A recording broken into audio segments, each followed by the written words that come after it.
Welcome back. There has been a drastic decline in the number of cheetahs in the past century. Illegal pet trade poses a critical threat to the survival of the species and demands more attention. The Cheetah Conservation Fund genetics team released the publication on their research paper titled Genetic Support to Uplist an African Cheetah Subspecies. Joining us via Zoom with more on this, I'm joined by the founder and executive director of Cheetah Conservation Fund, Dr. Laurie Marker. Dr. Marker, good evening and thank you so much for joining us here on the show. Well, how are you? Thank you. Dr. Marker, to begin with, talk to us about how does, the new study on illegal wildlife trade relate specifically to the decline of the Northeast African cheetah? Well, the Northeast African cheetah is in the Horn of Africa, where we have been working also in that area. We work throughout all of the cheetah range country. First, there are about 7,000 cheetahs only left in the world today.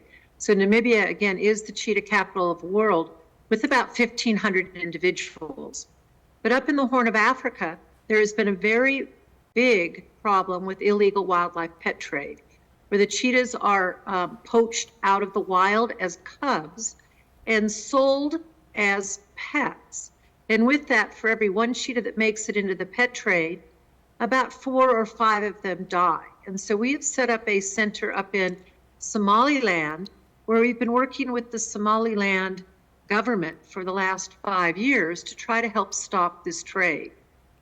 With that, for every cheetah that is confiscated, we have been able to collect samples and, working together with our government here in Namibia, work on looking at the genetic makeup of those animals from the Horn of Africa. Mm-hmm. So that is where that work has come from. And what we have found is all the cheetahs are from that region, which we are glad they're not coming from this Namibia or Southern Africa for the trade. But with that, we are seeing a significant decline of the population of the individuals in that area. Mm-hmm, mm-hmm. And our genetic research, because we do have a genetics laboratory here at our center, at the Cheetah Conservation Fund, mm-hmm. our research and education center outside of Otjiwarongo, and our genetics team have been working for the last few years on analyzing these samples and have brought forward the most recent paper, of which I'm also a co-author on as well. Tell us, Dr. Marker, are there specific, challenges or perhaps patterns in the illegal wildlife trade that are particularly impacting the cheetah population in Northeast Africa? Well, the animals are out in the wild, and it is a very, very poor country.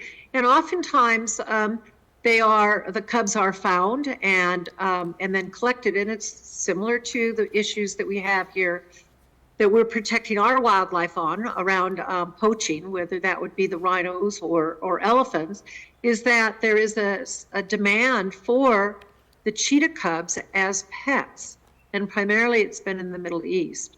So we've been working very, very hard in the demand countries as well to try to stop that trade.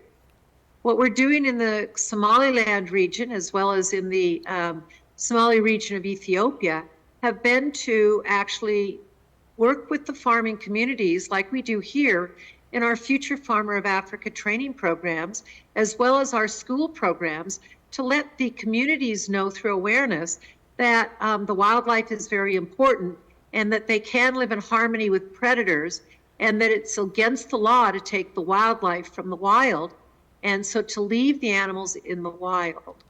So that's been the biggest challenge that we've had, is to work fast enough, but we are working very closely with, again, the governments of both Somaliland and Ethiopia to try to spread this word, and working together with their governments and their wildlife departments to try to stop the trade, mm-hmm. as well as their police enforcement agencies. Mm-hmm, mm-hmm. And what role can the Cheetah Conservation Fund play in addressing the issues identified in the study?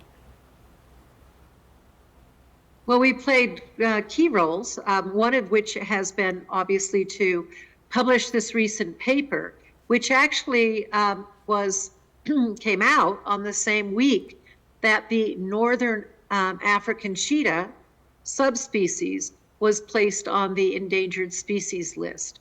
So the numbers are less than 500 animals within this whole region of the Horn of Africa. We've worked very closely with CITES, with the Convention on Migratory Species, and again, have been working very diligently with the demand countries, where they do have strong laws now that are trying to stop the trade. But remember, it is illegal, and we have to, again, spread more awareness everywhere.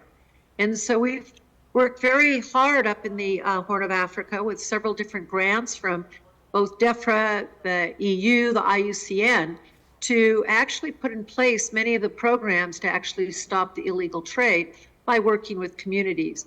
We've also facilitated meetings with the governments in those areas down here to Namibia to learn about our community-based natural resource management programs and work with our communities here to see how people here are living in harmony with wildlife. So many of those approaches are the ways forward in this very delicate region.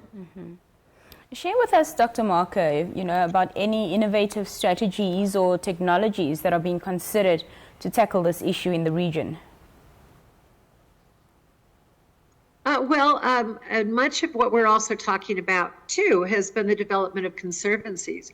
So with an IUCN grant, it's called an SOS grant, we've actually been working very closely with even our NACSO, the Namibian community-based natural resource management programs, to teach the communities there about how they can be involved in protecting their natural resources. So there's been quite a relationship between the Horn of Africa and here in Namibia.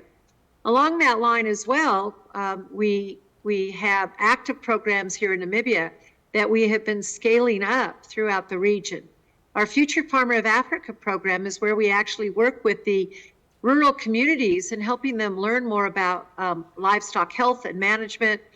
We've been working a lot on One Health out in the areas, teaching the farmers about better care of their livestock as well as better care of their domestic animals, like vaccinating against rabies. And we've been also working with our livestock guarding dog program here, where our dog program has been very well received in the country. Here we've placed almost 800 dogs in the last 25 years with the rural communities to help protect their livestock against human-wildlife conflict, up against the predators coming in. And that's not just the cheetahs, the other predators.